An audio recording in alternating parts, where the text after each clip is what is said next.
So still no wins against the top team this season. Either in La Liga or the Champions League, we've struggled against the best. Hemos tenido muchas dificultades con los mejores. We've struggled a lot. Maybe Dortmund, thanks to Vini's hat-trick comeback, con ese hat-trick de Vini que nos hizo remontar. But even against Atleti, we dominated for long spells. Dominamos por grandes tramos del partido. We dominated for long spells. We had them pinned back, les tuvimos acorralados, we had them pinned back, but still couldn't finish the job. And now, in a couple of days, City awaits. Nos espera el City. Muy buenas a todos, gente buena gente, football geeks, frikis del fútbol, football geeks, and welcome to a new episode of Inglés para Vikingos. We're definitely making La Liga way more thrilling, mucho más apasionante, way more thrilling than it should be, because we're dropping points, estamos perdiendo puntos, we're dropping points where we should be cruising to wins, donde deberíamos sacar victorias muy cómodas. We should be cruising to wins. And you know how this usually goes. We might end up regretting it later. Podríamos lamentarlo al final. And one thing is pretty much crystal clear this season. Real Madrid and La Liga refs mix like oil and water. Son como el agua y el aceite. They mix like oil and water. That penalty call against us today es la decisión arbitral. That penalty call was just as ridiculous as last week's non-red for the Espanyol's player. These decisions just don't make sense, guys. Unless there is something behind them. A menos que haya algo detrás.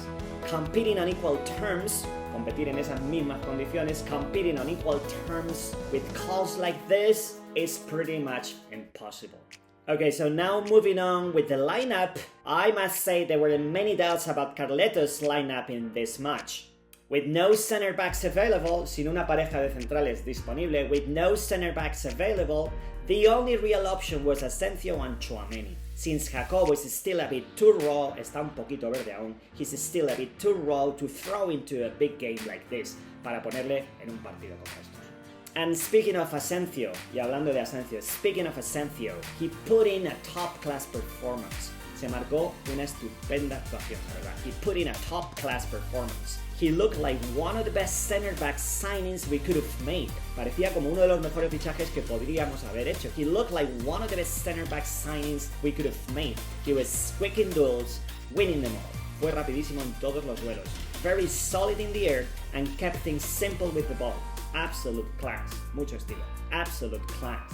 Tchouaméni did pretty good as a center back in this match. As a matter of fact, I think it's the first time I see him playing well in this position. But we all know it is not his natural spot.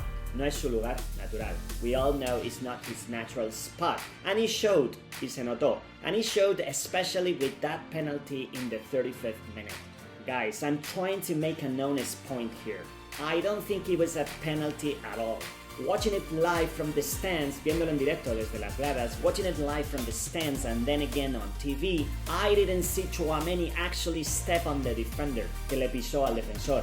Plus there was zero goal threats, no había nada de amenaza o peligro, there was a zero goal threat in that play. Matter of fact, the Atleti player was already getting up, but when he saw that the ref got the VAR call, cuando vio que le estaban llamando desde el VAR, when he saw that, he dropped back down and started to roll on the pitch. Se volvió a tirar y a revolcarse por el césped. A total disgrace. Ridiculous. And the worst part, the VAR audio was leaked. Se filtró. It was leaked. And you could hear the ref asking for a clearer angle multiple times. But the VAR told him they didn't have one. Yet he still gave the penalty. Y aún así lo dio. He still gave the penalty. That's amazing. Believe me, Vikingos, I don't even want to get into this whole mess, en todo este lío, this whole mess, because it drives me mad. Me vuelve loco. It drives me pretty mad. You already know my stance, mi postura, my stance, my take from other videos. At this point, it's not even about football anymore. It's pure politics. And honestly, I just want to focus on the game itself. Otherwise, I'll end up hating it. Lo voy a acabar odiando. Back to the match, Fran started over Mendy and did a great job. He was rock solid at the back and worked hard all game. He's definitely overtaking Mendy, está adelantando a Mendy. He's definitely overtaking Mendy this season in every way. I'd definitely start him against City as a reward for his consistency. Como una recompensa a su consistencia, a su curro.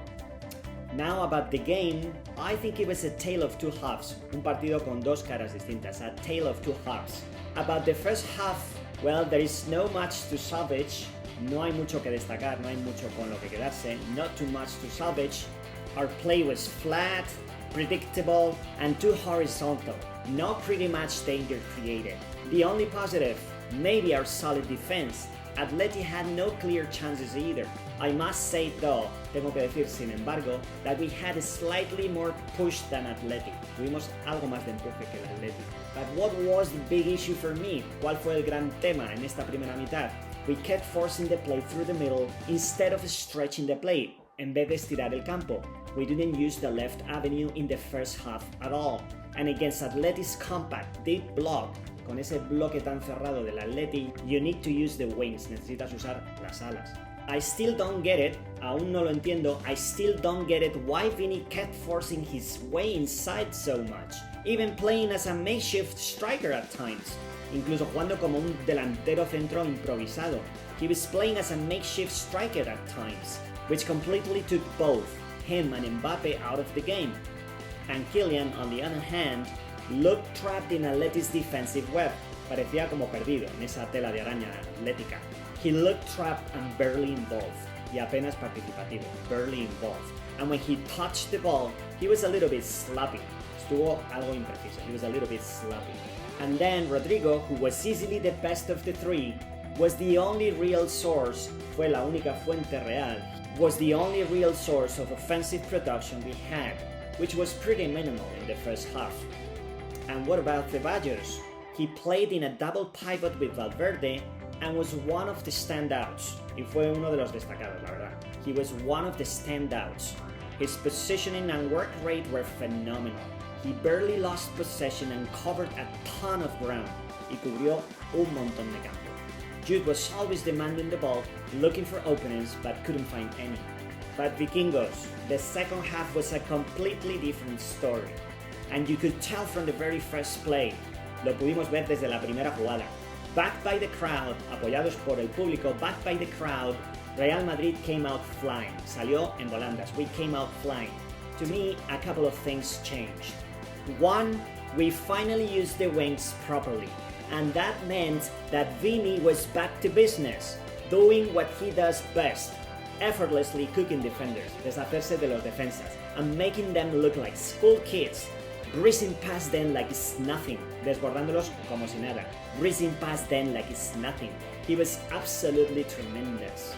Same with Rodrigo on the right flank, constantly reaching the byline, la línea de fondo, the byline, and wreaking havoc, y generando el caos, wreaking havoc. And the second thing, or the second key shift between halves, was adding more targets in the box, añadir más efectivos dentro del área, adding more targets in the box. And that means Jude stepping up as a striker, dando un paso al frente como delantero, stepping up as a striker on most of Rodrigo and Vini's runs and crosses. He was getting more into the box, llegaba muchísimo más al área, and we attacked much better. Y atacamos mucho mejor, we attacked much better.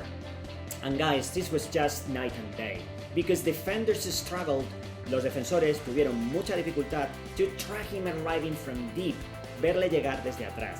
They struggled a lot to track him arriving from deep, and honestly, we could have easily bagged 2 or 3 goals from those plays. Podíamos haber marcado 2 o 3 goles fácilmente en esas jugadas. Vikingos, it completely changes our attack. It gives defenders something to think about. Why don't we do this more often? Suddenly, our opponents have to mark someone who's strong in the air, and that movement y ese movimiento, that movement opens up space for Mbappé, abre espacios para Kylian, or whoever's making that third man run into the box, o cualquiera que entre en el área. It completely changes the flow of our attack.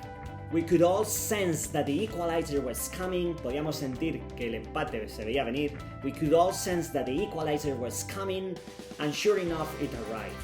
Rodrigo blew past his marker on the right, se fue de su marcador por la derecha, and played it across, y dio el pase hacia atrás, and played it across. Jude couldn't get a clean touch, but the rebound fell to Mbappé, who buried it, que la puso dentro, who buried it. 1-1 in the 50th minute, and suddenly it felt like we could flip the script, que podíamos cambiar el guión. We could flip the script. We could flip the script and take all 3 points. We played our best football in this stretch, in this stretch. We created some huge chances, creamos grandes ocasiones, like those 2 headers, esos 2 cabezazos, those 2 headers from Jude in front of goal. One of them smacked the crossbar, uno golpeó el larguero. One of them smacked the crossbar and Herculean had another clear shot as well.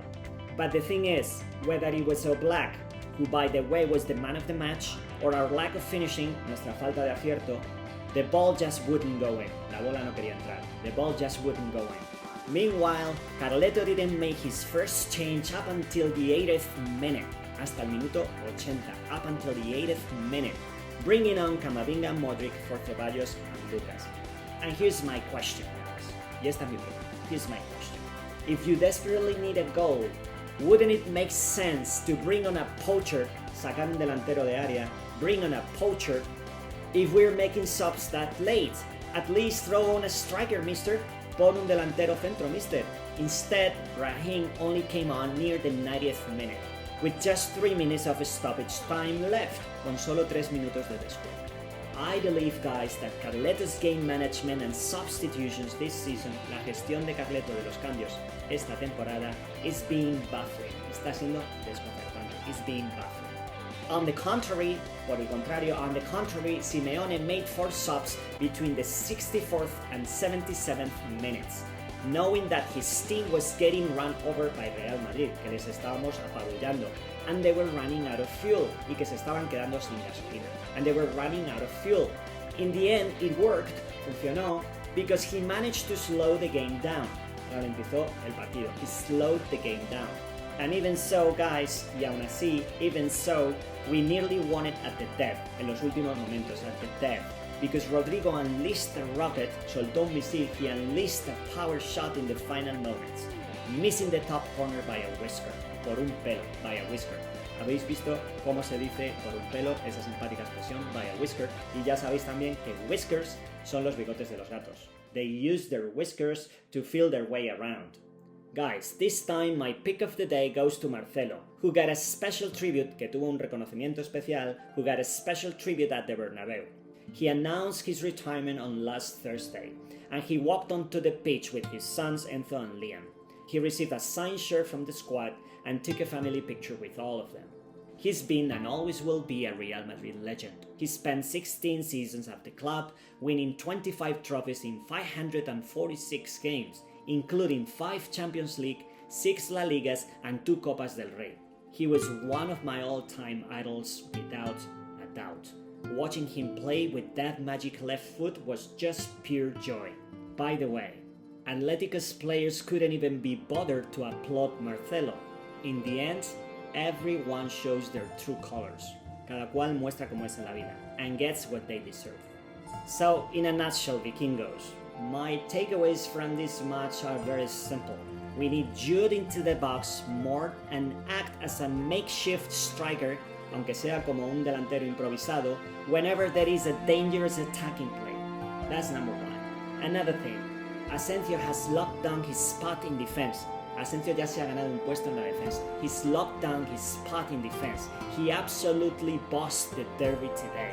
Another point I want to make. With this backline, con esta defensa, winning the league will take a Herculean effort. Un esfuerzo de locos. It's tough to see this team going far defensively, even with Asencio in top form. I'm not a fan of Tchouaméni as center back, you know it, but credit what is due. Vamos a darle su mérito. Credit what is due. He played well today and might be our only real option for the Manchester City tie para el enfrentamiento contra el City. And in the end, y al final, a draw keeps the title race wide open. Este empate deja todo abierto. Atleti are just a point behind, and the ref buyers, los compraárbitros, assuming they beat Sevilla, will be only 2 points away with 15 matches to go. Bueno, y llegando ya al final, la expresión del día que os quería dejar hoy era ese "he unleashed a power shot in the final moments, missing the top corner by a whisker", por un pelo, by a whisker. Ya sabéis lo de los whiskers, que son los bigotes de los gatos. Y otra frase que os podría dar, muy relacionada con lo de hoy, es "we missed out on winning the derby by a whisker". Bueno, y ahora sí, llegando ya al final del vídeo, os comparto todo el vocabulario que hemos visto. Hoy la verdad que es un poco extenso, pero bueno, era un derbi también. Y lo dicho, no os olvidéis suscribiros a los que no estéis aún y dar a un like, que también me ayuda a mí a motivarme, y sobre todo si habéis aprendido algo, alguna palabra, alguna expresión nueva, etc. Y por supuesto, chicos, no nos podemos perder la eliminatoria de Champions contra el City este martes a las 9 de la noche en su campo. Un partido a cara de perro, a hard-fought battle, un partido a cara de perro. Bueno, y yo os mando un abrazo muy fuerte, a big hug to all of you, stay tuned, and don't forget to see the next video.